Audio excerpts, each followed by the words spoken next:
Something stirs within the shadows across Middle-earth. Eyes watch patiently with foul intent from hidden spaces.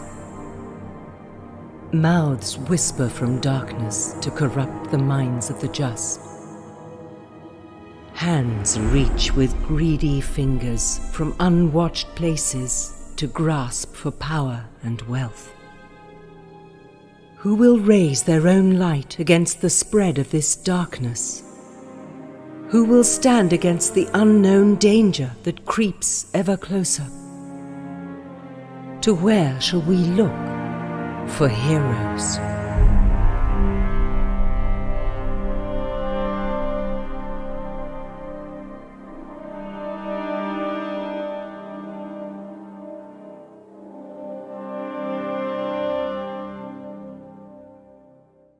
Gather the Fellowship and light the beacon, and welcome to the Lord of the Rings adventure card game. So today's video is indeed sponsored by the Lord of the Rings adventure card game, so thank you guys so much for sending me over a copy of the game. And as far as the game goes, it's available on Steam for PC as well as Macintosh, and in the autumn, it's going to be available on the Xbox, Switch, and PS4.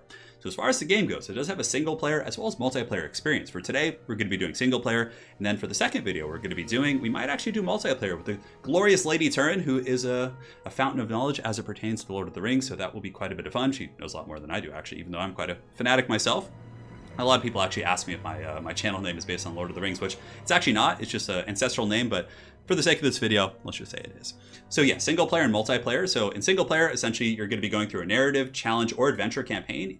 They're each different modes. Obviously, the challenge isn't going to be as narrative or story driven, and you're just going to be fighting kind of ascending difficulty and challenges. But we're going to be doing the narrative campaign because normally I'm more of like kind of a PvP guy, and I like that. But for Lord of the Rings, like the story is just, it's great. So I really want to kind of see what they've done with that. So we will be doing the single player narrative campaign today, but for multiplayer, you can go co-op. So you can form a fellowship with your friends, you can go in, you can adventure, and each of you can make your own decks, which is quite cool. And you'll be seeing the deck making and all that good stuff right here in a moment. So on that note, let us go forth, let us form a fellowship and conquer the forces of Sauron. So start a single player game. And as far as the decks go, we do start with the starter deck here. So how it works is you basically pick the heroes for your deck. So in this one it has Aragorn, Arwen, and it looks like Gimli. So quite a solid fellowship there. But the heroes basically dictate what cards are in your deck. So if you go here, you can see there's a pre-built deck, which is a starter deck, which is probably prudent for me to use here. But before the end of the video, or perhaps in the second video, I will show you guys a little bit of deck making. Although, you know what? Let's just go do that right now. So we're going to go back here. We're going to go to decks. And you guys are going to see. So this is how you make your deck. So we're going to go and make a new deck here. So yeah, you can actually look at all the Sauron cards too, because he has his own glorious collection of cards and all that fun stuff. And let us go to deck builder. So we're going to go ahead and create a deck here, and it'll be called the, I mean, you can make a dwarf deck if you want. You can do any number of things, but we're going to just call it the Fellowship for now. Because I mean, come on, it's Lord of the Rings. So you pick your character, and the character you pick determines what cards are actually in your deck. So each character kind of has its own, like, you know, subset of cards. So if we pick Aragorn, and the voice acting of this game is actually very similar to, you guys remember the Lord of the Rings, God, it was like a cartoon and like an animated series in like the 70s or 80s, and it's like the one that's like down the Goblin Town. It has like, and those the very round-faced orcs that have those like long fangs. The voice acting sounds just like Aragorn and the characters did in that. So you're just listening. No, he's just yelled Elendil. He's hyped. So we have Aragorn, a couple other choices, Dain Ironfoot, we have Dwalin, Eowyn, Faramir, and they're all pretty good. I definitely like Faramir. Legolas here, you can see ranged, upkeep, deal 1 damage. All kinds of cool stuff going on there. So Legolas does work. We have Glorfindel, we have Gimli, and there are heroic characters within their decks as well. So Gandalf is kind of a roaming character that you can get within pretty much like all the decks, and he's obviously very good. We have Tom Took. A couple unique Hobbit characters getting mixed in there as well, and Bilbo is lurking somewhere. I think Bilbo, maybe I have to unlock him over the course of the game or something, but anyways, he's in the starting deck. So for the sake of this, we'll take Aragorn. I think we're going to take Faramir. We're going to kind of form our own little fellowship here. Make haste to declare yourselves and your errand. He has some really good attributes. So essentially, if you look here, and we'll get into this in more depth once we do start the battles themselves with the gameplay, because explaining it here is going to be a little bit tough out of the narrative. But this is his attack, his defensive values, and this is how he interacts with the objectives. It's very much objective driven. It's not like just kill your opponent and do things like that. Like each battle has like a narrative, it has a mission, and yeah, he's ranged, so obviously he can shoot without retaliation, and he does have Vanquish. So whenever he kills something, you draw a card, which is really, really good. So Faramir, Dwalin, I mean, we could go with any number of these guys, but I think for the second video, we'll have a constructed deck and we'll go over that. But for this one, we'll just go ahead and use the set deck. So let's go back here. That's fine. We'll go back. Oh, did I click the wrong one? There we go. Single player.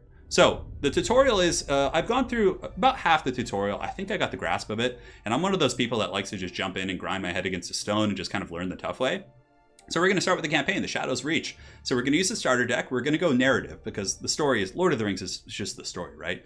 But if you want to play with friends and do like a challenge mode or adventure mode, there's going to be like separate campaigns and adventures that will be released over time. So you guys are going to be able to see that. Like, it seems, I think there's already a couple separate ones, like free ones you can do that just come with freaking like a new kind of a mission or objective. So they're going to be adding content in that way. The anguished Gloin arrives at Beorn's hall with dreadful news. A great spider has captured Bilbo Baggins! He beseeches a hardy band of heroes to help him rescue his dear friend. So let us go ahead and start this quest. After arriving at Beorn's hall, you've learned the famous Bilbo Baggins was taken by Mirkwood spiders mere hours ago. Without hesitation, you volunteer to find and retrieve the hobbit, hopefully before he's consumed, or worse. What's worse?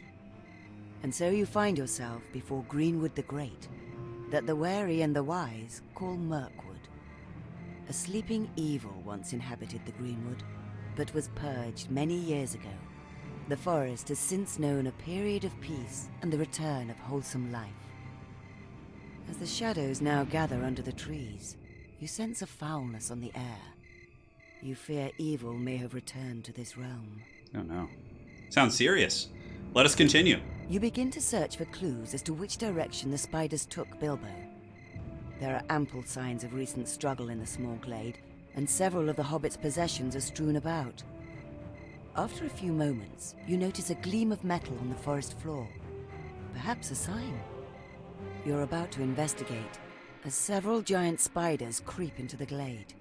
They don't seem at all interested in assisting the search.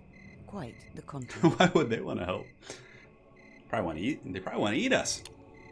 I am Aragorn, son of Arathorn. I am Arwen, Elrond's daughter. Got the power couple here. I will go and look on the halls of Durin. Oh, Gimli's so badass. All right.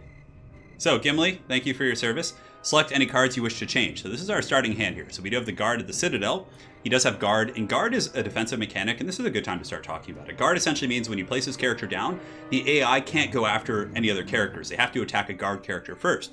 So, for example, if Aragorn's really beat up, you're about to lose a character, you drop a Guard character to pretty much absorb the damage, which is quite nice. And yeah, you can see the cost up in the top left here. So this guy costs 3, and the resources will be indicated down to the bottom left. So he has Guard. And this guy, these are basically spells. So reduce 1 minion to 0 attack for this round, which is quite nice. So if you want to go in, don't have to worry about the counterpunch. You could drop the feint, and it does pretty good. Advanced warning, exhaust the enemy that enters play. So the exhaust is pretty much like the equivalent of a creature being tapped in Magic the Gathering. So when a character is used, they become exhausted, and they can't be used again for that round. So for example, you could drop this. It's basically like a trap card, and it's going to be just locking that creature down. We have the round shield here, the proud dwarf art right there. Man, that's Lord of the Rings. And you can see here, no, block. I forget what block does off the top of my head, but anyways, we'll take a look at that. We could probably just shift that card for now. And we have the Warden of Annuminus here. He's got a pretty good stat line. He does also have the Surge mechanic, which we'll explain in just a moment, but we'll be able to read it once we start. So we'll confirm. Oh, we get an archer. That's good. Quest begins.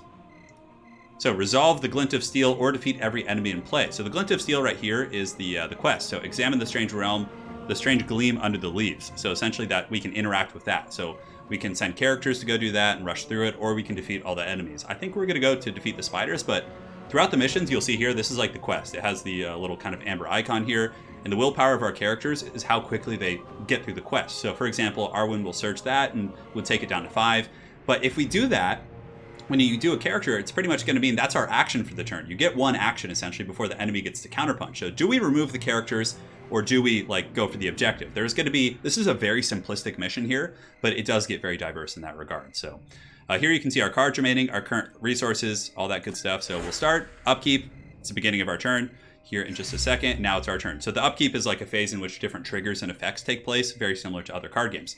So let's take a look at Big Boy Aragorn. So we can spend one of his willpower here. So spend to play cards, refreshes each round, which is cool. And Aragorn gains Surge to immediately gain an action after this card is played. So yeah, he's already in play, basically. He starts in play, so that's not going to be as pertinent there. So if you play him, you get like another action. So basically, he kind of rallies the troops. Arwen here, upkeep. So during my upkeep, she restores 1 health to a character. She's a healer character. So obviously, we want to protect her and have her heal the tankier characters. Gimli is the tankiest, and he gets +1 attack the first time a character takes damage this round. So when one of my other characters takes damage, Gimli gets like pissed off and like kind of berserker modes, which is quite cool. We have 3 resources to work with here, so we have a couple options as it pertains to what we want to do. And let me minimize real quick and make sure the game volume isn't too loud. We'll turn that down a little bit. Yeah, should be okay. Perfect. All right, so we're back in action here. So we have a couple options. We can attack or play a card. If we play a card, it uses our action, so it kind of further ascends our position, but I think we're actually going to attack. The forest spider here is quite beefy. Do we take out one of the smaller ones or start working on this guy? This removes 1 damage instantly. And, I mean, we could play an archer as well, so we have a little bit more kind of punch on the board. But I'd like to start clearing things. So we're going to go in for Aragorn, and, I guess we'll go for the spider. I serve no man. So now it's Sauron's turn. He attacks back. Of course, he goes after Arwen, so that's why it might be a good idea to play the Guard of the Citadel, because he kind of... And the characters that attack, you kind of go back and forth in terms of, like, actions. You can see the grayed out characters are exhausted here. So we're going to play the Guard of the Citadel. Drop him. So he's guarding now. The AI has to attack him. And now it's like Arwen during our next upkeep, once everything's kind of done their job, is going to be... And Gimli's pissed now. You can see he's just like ready to karate chop some people. Here we go. God, it's so badass. Dwarves are just the coolest. So now it's my turn again. Arwen can swing in, finish off the big forest spider. We can go in with this guy. Or we could actually further develop our board. The archer might not be a bad idea. Warden's actually not bad also. He does get Surge. So when we play him... That's right, we gain an action point. Do we want to play him? We only have 2 resources, so we can't play him anyways, but I think we go in and finish off the spider. For Gondor up in Mirkwood. Light the beacon! So our guard character is probably going to be going down here. Arwen can attack, but we could also interact here with the objective and just kind of lower it down because that's going to advance us pretty quick. Or we could just focus on finishing off all the different characters and whatnot, which...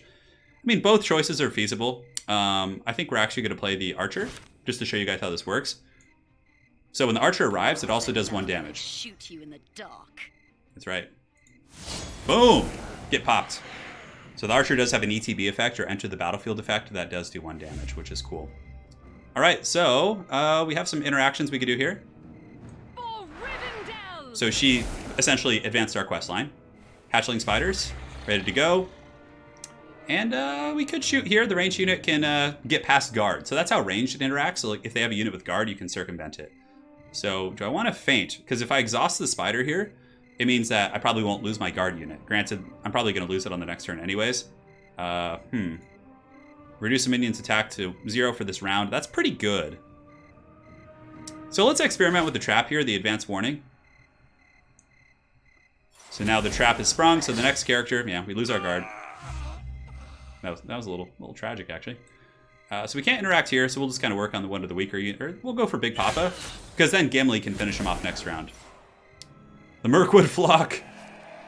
So there's also another mechanic, yeah, and the exhaust comes into play, which lowers his, exhausts him, so he can't be used. Sauron passes. So now it's a new round, and there's a couple other variables I have to explain to you guys, because the game does have a lot of different interactions. She's going to heal someone at the beginning of the upkeep, so we will heal... I mean, she's probably okay. Yeah, we don't want her to get, like, gibbed out. Cool, so we draw our new cards. So how it works is, on this meter on the left, this is, like, the threat meter. And as this threat meter climbs, you could see Sauron's forces get more powerful. So the longer we kind of dilly-dally with the objective, like, he gets more and more powerful. So an unbearable gloom happens. The oppression of Mirkwood's never-ending gloom and the sinister wildlife has become too much for your companions to bear. Yeah, so it just gets worse and worse. These are like ascending threats the longer the fight goes. So you have to have a good balance between going for the objective and clearing these guys. And here you can see this is like, you know, we start to ascend on our own here. So this is like our variance of that. So the guilt of dwarves. Oh, Gloin. Yeah, pretty cool. We'll get to that eventually, though. So here we have a couple options. I think we are going to...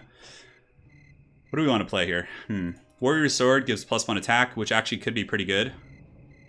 But it does kind of use our action for the round block. Let's go ahead and double check what that does. I always forget what block does. Yeah, we'll get to that. We'll play it at some point and we'll explore it. I played through the tutorial a little bit, but again, a little bit tricky remembering everything. So here, I think we're going to use Aragorn to just... We want to play something. Yeah, I think I want to start... We could just have Arwen go for this. That's probably smart. Gimli's pissed. And, we could do this. Screw it. Let's push the objective. So the glint of steel. Lying on the forest floor is a small elven blade. Beautiful, strong, and light. This must be Bilbo's sword. Sting. A valuable treasure. Oh, so we get Sting now. You've completed the goal for this location. Travel now to avoid the looming threat. The looming threat obviously is up, up here, like these big pop-up threats. So now, once we've completed the primary mission, we can simply travel. So traveling means you complete the mission, and all the different AI threats will like attack you on the way out. So you're kind of like running away from the threats to get to the next place. So it triggers all the end effects, right? So the bird gets to attack us, but we peace out. We claim victory over the foul forces of Sauron. And this is a very like introductory mission. Must have been cleared during the first moments after his capture. You noticed that he slid his sword along the undergrowth as he was hauled away. When the spider's poison immobilized him, he must have dropped Sting. Encouraged, you venture into the shadowy green-grey wilderness that is Mirkwood. Oh man, it's getting real grim in here. The small cocoon is dropped before the lady. Eat it, milady. Scrumptious it is. Taste. Sweet.